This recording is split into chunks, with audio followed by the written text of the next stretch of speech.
결혼. 그 단어만 들어도 가슴이 설레던 때가 있었습니다. 내 딸 예린이가 시집간다는 소식을 들었을 때 얼마나 기뻤는지 모릅니다. 30살 남짓한 나이에 괜찮은 직장에 다니는 청년을 만났다고 했을 때 세상을 다 가진 것 같았어요. 엄마, 민재 오빠 정말 좋은 사람이에요. 꼭 한번 만나보셨으면 좋겠어요.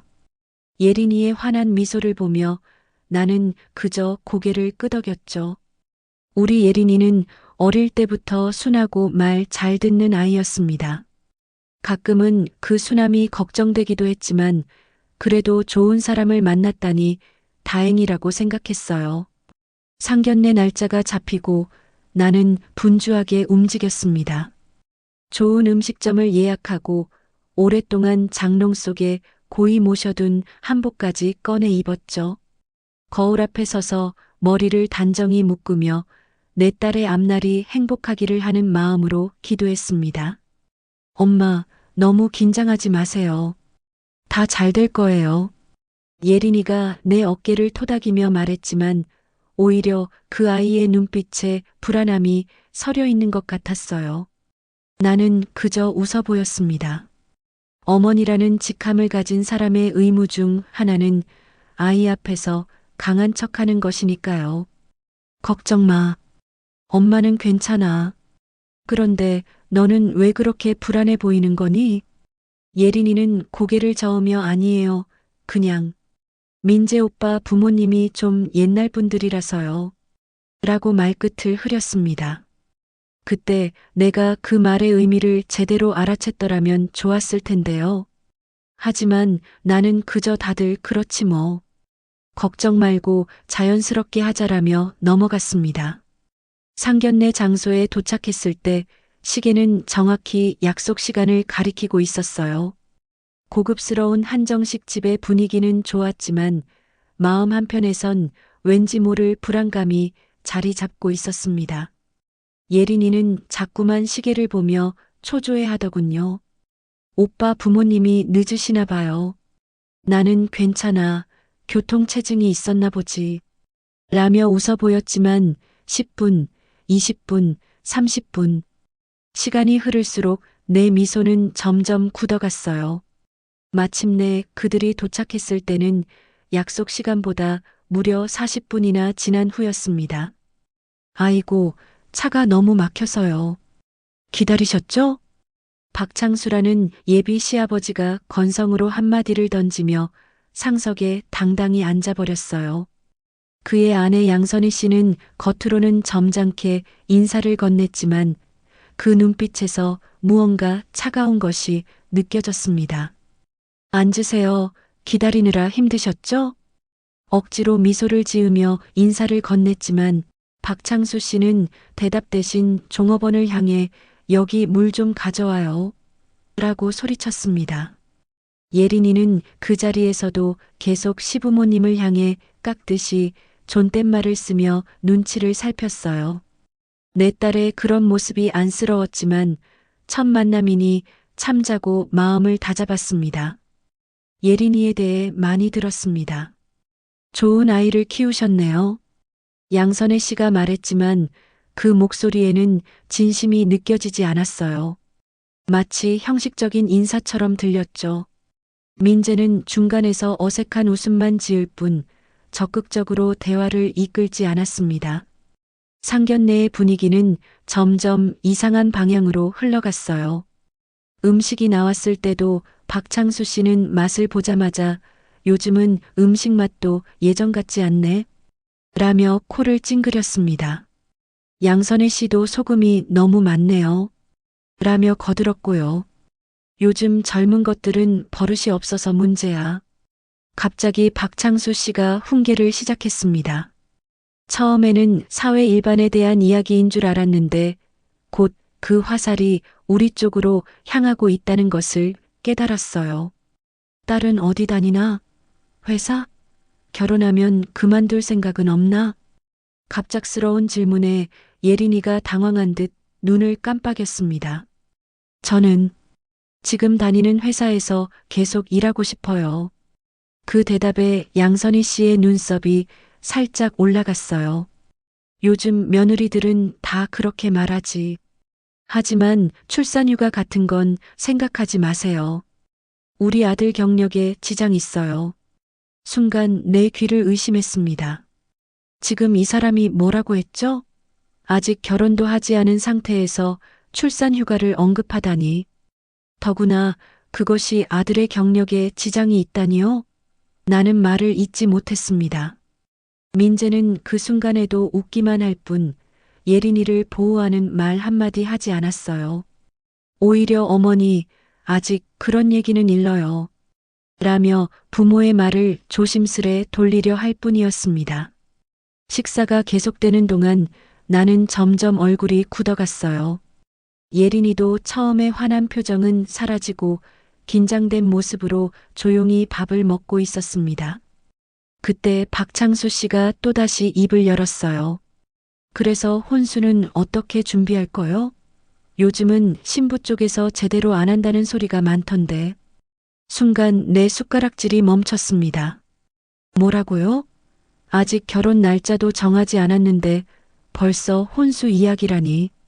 더구나 그 말투는 마치 우리가 뭔가 부족한 것처럼 들렸어요. 혼수는 당연히 여자 쪽에서 제대로 해와야지. 예단도 챙겨오고. 그의 말에 나는 입술을 깨물었습니다. 21세기에 이런 말을 듣다니. 참자, 김수진. 딸을 위해 참자고 스스로에게 말했어요. 결혼식은 우리 동네에서 하면 좋겠어요. 우리 친척들이 많이 오실 거니까. 양선혜 씨가 당연하다는 듯이 말했습니다. 민재는 계속 웃기만 했고 예린이는 조심스럽게 입을 열었어요. 그건 저희도 상의해서. 그 말이 채 끝나기도 전에 박창수 씨가 찻잔을 탁 내려놓았습니다. 말대꾸하는 거요? 어른 말씀에. 순간 식당 안의 공기가 얼어붙는 것 같았어요. 예린이는 놀란 눈으로 고개를 숙였고 민재는 여전히 아무 말도 하지 않았습니다. 내 속에서는 불길이 치솟고 있었지만 간신히 참고 있었어요. 우리 민재가 첫째라 결혼식도 크게 해야 합니다. 그러니 비용도 좀 많이 들어가겠죠? 신부 측에서 어느 정도 부담해 주셔야. 더 이상 참을 수 없었습니다. 이건 상견례가 아니라 일방적인 요구사항 나열이었어요. 더구나 내 딸을 무시하는 그 태도. 내가 평생 참고 살아온 것들이 한순간에 폭발했습니다. 됐습니다. 내 목소리가 떨렸어요. 모두가 놀란 눈으로 나를 쳐다봤습니다. 이 결혼 없던 일로 하세요. 그리고는 벌떡 일어나 밥상을 밀쳐냈어요. 순간 접시와 찻잔이 요란한 소리를 내며 쏟아졌고 국물이 사방으로 튀었습니다. 박창수 씨의 바지에도 음식물이 묻었어요. 이게 무슨 짓이오? 그가 소리쳤습니다. 우리 예린이는 이런 집안에 시집 보내지 않겠습니다. 남의 딸 무시하고 돈 얘기나 하고 아직 결혼도 안 했는데 출산 휴가를 운운하는 집안에 우리 딸 보낼 수 없어요. 내 목소리는 단호했습니다. 예린이는 당황한 눈빛으로 나를 보았지만 나는 그녀의 손을 잡아 일으켰어요. 가자, 예린아. 민재가 황급히 일어났습니다. 어머니, 왜 이러세요? 그냥 대화로. 나는 그를 차갑게 쳐다봤습니다. 내 엄마 아빠한테나 잘해라.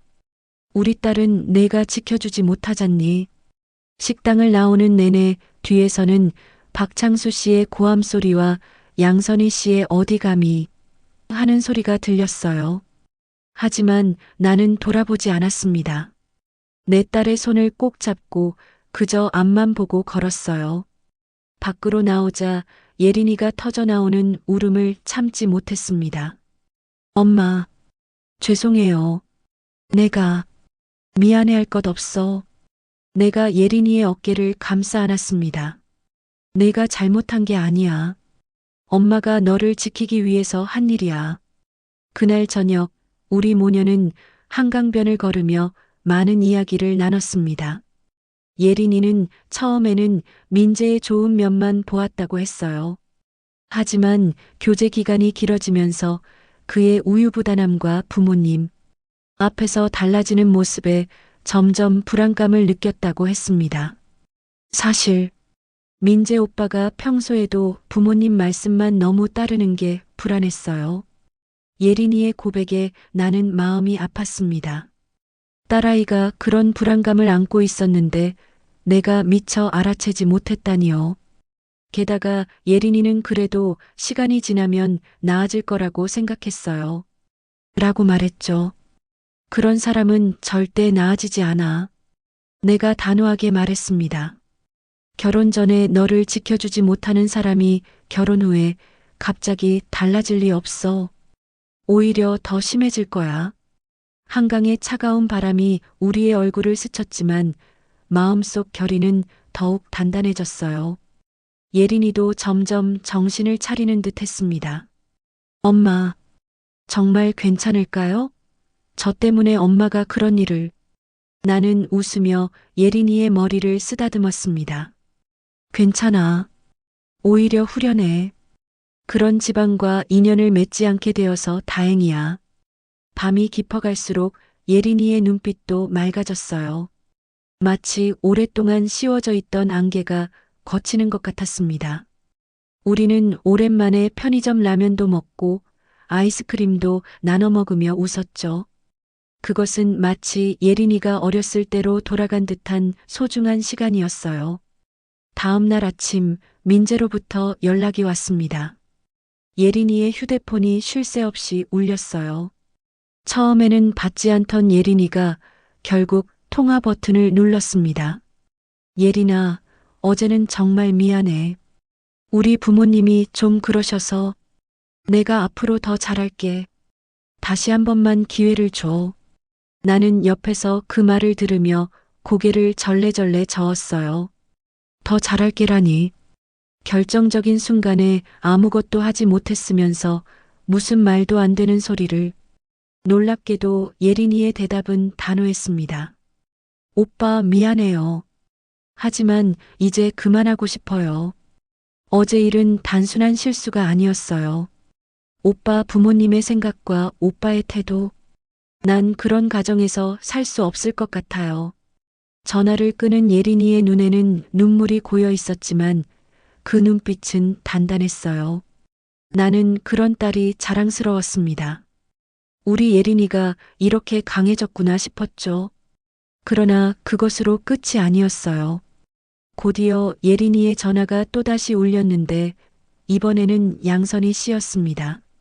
예린이가 망설이며 나를 보았고 내가 고개를 끄덕이자 스피커폰으로 전화를 받았어요. 예린아, 어제 일은 정말 유감이야. 하지만 그렇다고 그깟 상견례 하나로 파혼까지 할 필요는 없잖니? 어른들끼리의 일을 너무 크게 생각하지 말고. 나는 참을 수 없어 전화기를 가져왔습니다. 안녕하세요, 김수진입니다. 우리 딸은 그런 집에 보내지 않겠습니다. 더 이상 연락 마세요. 그리고 통화 종료 버튼을 누른 후 차단까지 했습니다. 예린이는 놀란 듯 나를 보다가 이내 안도의 한숨을 내쉬었어요. 엄마, 정말 대단해요. 저는 그렇게 확실하게 말하지 못했을 거예요. 예린이의 말에 나는 씁쓸하게 웃었습니다. 나이 들수록 참을 것과 끊을 것을 구분하게 된단다. 내 미래에 상처될 사람들은 과감히 끊어야 해. 그날 이후로 민재의 부모님은 몇 번 더 연락을 시도했지만 우리는 응하지 않았어요. 가끔 민재가 예린이의 회사 앞에 나타나기도 했다고 하지만 예린이는 단호하게 거절했습니다. 처음에는 힘들어하던 예린이가 점점 강해지는 모습을 보는 것이 내게는 위안이 되었어요. 엄마, 생각해보니 민재 오빠랑 있을 때 제가 많이 위축되어 있었던 것 같아요. 항상 오빠 부모님 눈치 보느라 제 의견을 제대로 말하지도 못했고 예린이의 고백에 나는 고개를 끄덕였습니다. 사랑이라는 감정이 때로는 사람의 눈을 멀게 만들기도 하죠. 특히 우리 예린이처럼 순하고 배려심 많은 아이들은 더 그럴 수 있어요. 상견례 사건 이후 예린이는 마치 다른 사람이 된 것처럼 활기를 되찾았습니다. 회사 일에 더 집중하게 되었고 새로운 취미도 시작했어요. 주말에는 플라워 아카데미에 등록해서 꽃꽂이를 배우기 시작했다고 했죠. 엄마 꽃을 다루면 마음이 편안해져요. 마치 모든 걱정이 사라지는 것 같아요. 예린이의 웃는 얼굴을 보며 나는 가슴이 따뜻해졌습니다. 우리 딸이 다시 행복해지고 있다는 사실에 감사함을 느꼈어요. 그러던 어느 날 민재의 동생이라는 사람이 찾아왔습니다. 박민수라고 하는 그 청년은 형과는 달리 단호한 인상이었어요. 죄송합니다, 어머님. 우리 부모님과 형이 저를 보냈어요. 다시 한번 만나자고요. 나는 단호하게 고개를 저었습니다. 미안하지만 우리 결정은 바뀌지 않아요. 당신네 가족과는 인연이 아닌가 봅니다. 그러자 민수는 의외의 말을 했어요. 사실 저도 그렇게 생각합니다.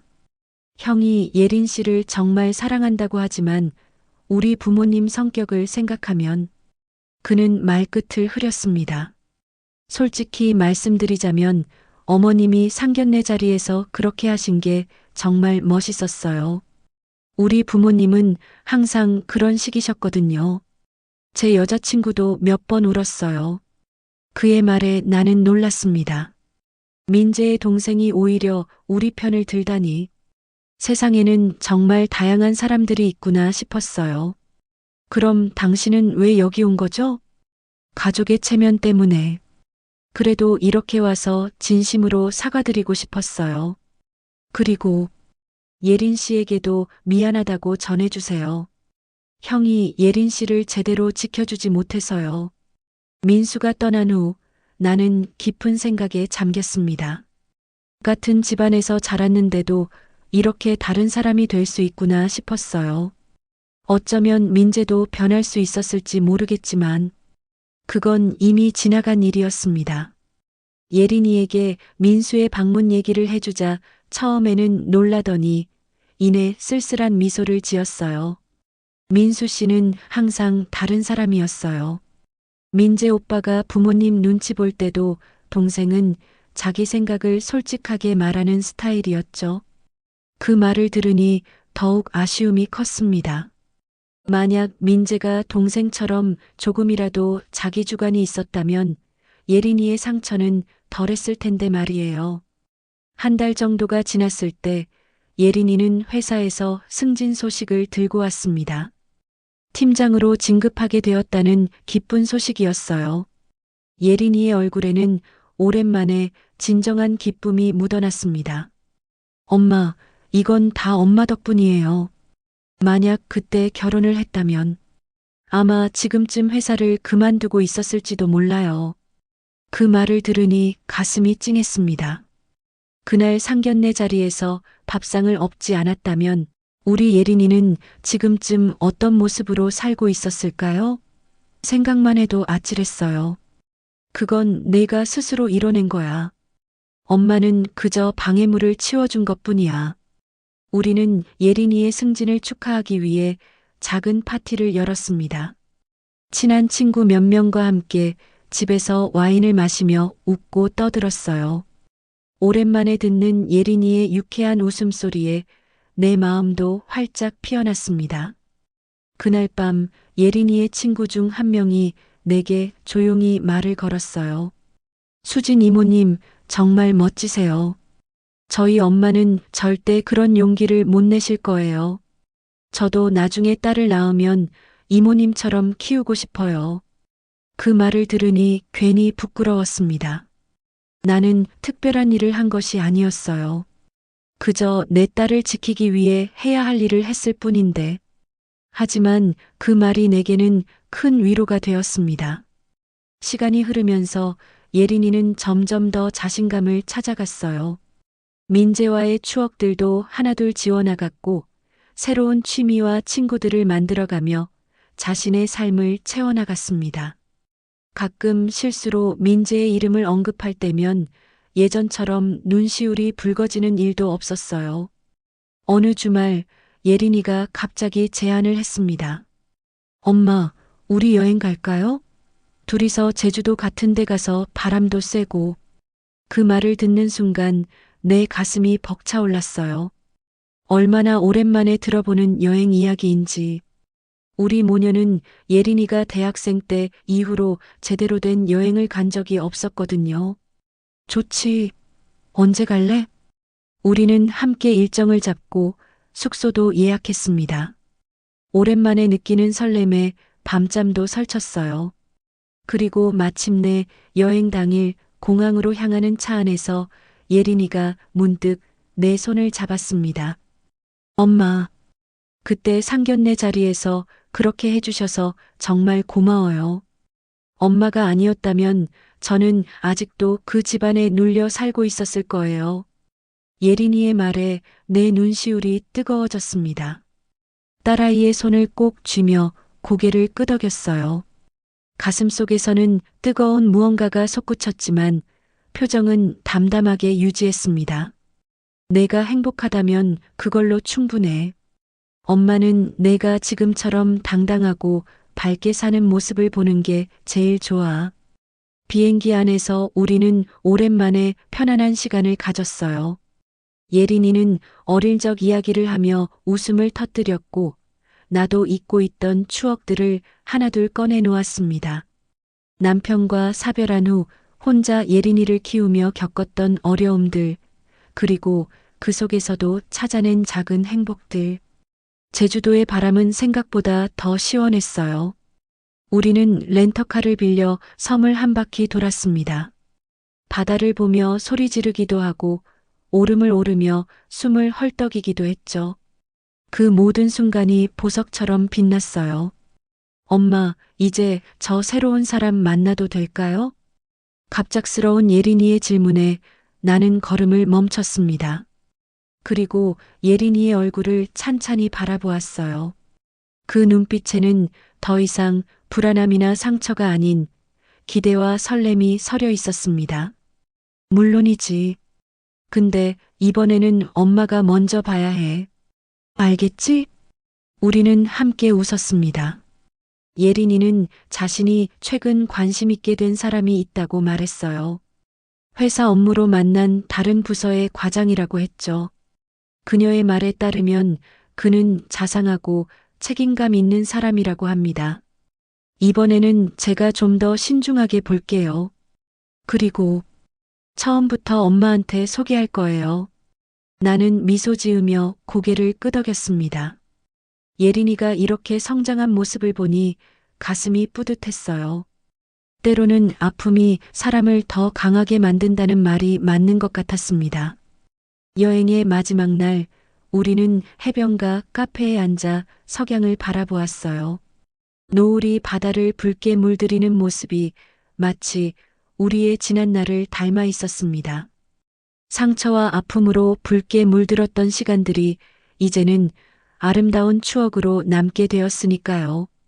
엄마, 다음에는 더 멀리 가요. 유럽이나 아니면 발리 같은 데도 좋을 것 같아요. 예린이의 말에 나는 웃음을 터뜨렸습니다. 그래, 다음엔 더 멀리 가자. 엄마가 돈 많이 벌어놨으니까. 사실 그건 반은 거짓말이었어요. 나는 평범한 회사원으로 살아왔고 특별히 많은 돈을 모으진 못했습니다. 하지만 그 순간만큼은 예린이에게 온 세상을 다 주고 싶었어요. 그녀의 행복한 얼굴을 보는 것만으로도 내 가슴은 충만해졌으니까요. 제주도에서 돌아온 후 예린이는 정말로 새로운 사람을 내게 소개했습니다. 강태준이라는 그 청년은 첫인상부터 좋았어요. 무엇보다 예린이를 바라보는 눈빛이 진심으로 존중하는 마음이 담겨 있었습니다.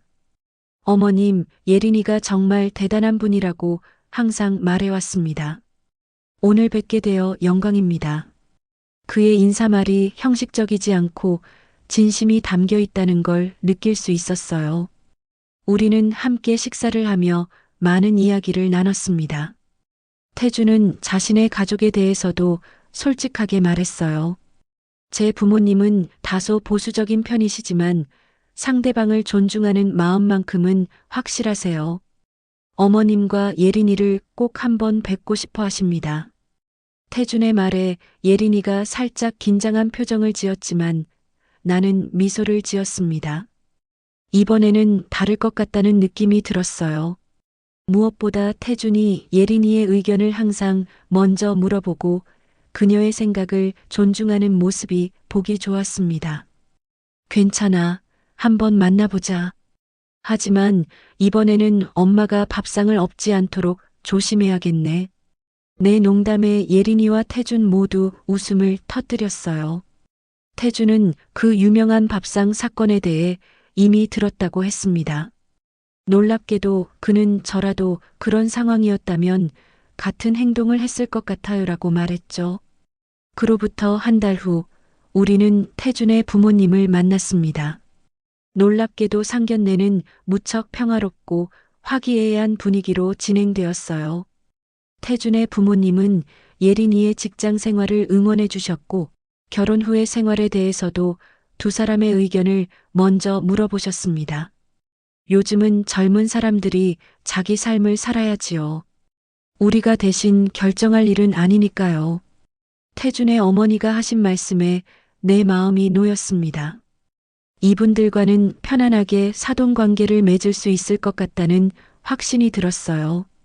돌이켜보면 그날 상견례 자리에서 밥상을 엎은 일은 내 인생에서 가장 용감한 순간 중 하나였습니다.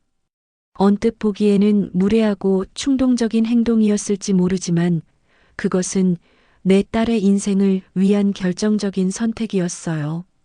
때로는 단호하게 선을 긋는 것이 필요한 법이죠. 예린이와 태준의 결혼식은 이듬해 봄에 열렸습니다.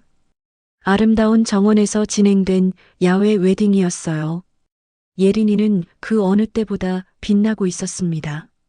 그녀의 눈빛에는 더 이상 불안함이나 망설임이 없었어요. 오직 확신과 행복만이 가득했죠. 결혼식장에서 나는 문득 그날의 상견례를 떠올렸습니다. 만약 그때 내가 참고 견뎠다면 오늘 이 자리는 어떻게 되었을까? 생각만 해도 아찔했어요. 때로는 인생에서 가장 옳은 선택이 가장 어려운 선택이기도 합니다. 하지만 그 어려운 선택을 통해 우리는 더 나은 미래로 나아갈 수 있어요. 지금 예린이는 행복한 결혼 생활 속에서도 자신의 일을 계속하고 있습니다. 태주는 그녀의 커리어를 전적으로 지지해주고 가사 일도 함께 분담하며 살고 있어요. 두 사람은 아직 아이 계획은 없다고 하지만 언젠가 그들이 부모가 된다면 분명 훌륭한 부모가 될 거라고 확신합니다. 나는 이제 예린이가 자신의 인생을 스스로 잘 꾸려나갈 수 있다는 믿음이 생겼어요. 어머니로서 할 수 있는 최고의 일은 자녀에게 올바른 결정을 내릴 수 있는 용기와 지혜를 심어주는 것이 아닐까 싶습니다. 예린이가 그런 용기와 지혜를 가진 사람으로 성장한 것을 보면 나는 그저 감사할 따름이에요. 상견례 자리에서 밥상을 엎은 그날 우리 가족은 구원을 받았습니다. 그것은 단순한 분노의 표출이 아니라 딸의 미래를 위한 어머니의 사랑이었어요. 가끔은 인생에서 밥상을 엎어야 할 때가 있습니다. 그리고 그 용기를 낼 수 있다면 우리는 더 나은 내일을 맞이할 수 있을 거예요. 여러분의 인생에도 결정적인 순간이 찾아올 때 주저하지 말고 옳은 선택을 하시길 바랍니다.